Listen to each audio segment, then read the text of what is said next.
அட்டையெல்லாம் எடுத்தாச்சுங்க. அட்டையெல்லாம் எடுத்ததுக்கப்புறம் இந்த மாதிரி கோழி ஊட்டி விட்டாச்சு. மேல் பண்ணையில் 6 கோழிங்க இருக்கும். 3 வந்து எடுக்கணும்ல, அதனால் பொறுமையாக வந்து எடுத்துகிட்டு இருந்தாங்க. அதுக்கப்புறம் தட்டி வச்சு கட்டியாச்சு. எடுத்த அட்டையெல்லாமே வந்து கொண்டு போய் வைக்கிறதுக்காக தம்பி எடுத்துகிட்டு போயிட்டு இருந்தான்.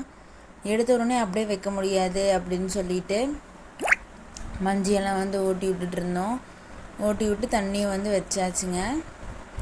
வச்சதுக்கப்புறம் நம்ம அட்டை பானையெல்லாம் கொண்டு போய் கையோடு வச்சிடலாம் அப்படின்னு சொல்லிட்டு அட்டையும் கொண்டு போயிட்டுருந்தோம். அட்டையை வந்து எங்கேயும் தனியெல்லாம் வைக்கிறது இல்லைங்க, அப்படியே பண்ணக்குள்ளேயே வந்து வச்சிடலாம், ஏன்னா எடுக்கும்போது கொஞ்சம் ஈஸியாக இருக்கும், அதனால் அப்படின்னு சொல்லிட்டு அங்கேயே வந்து வச்சாச்சுங்க. பானையும் வந்து எடுத்துகிட்டு போயிட்டுருந்தாங்க. பானையை வந்து தனியாக தான் வச்சிட்ருக்கோம். இந்த மாதிரி தனியாக ஒரு இடத்துல வந்து கவுத்தி வச்சுருவோம்.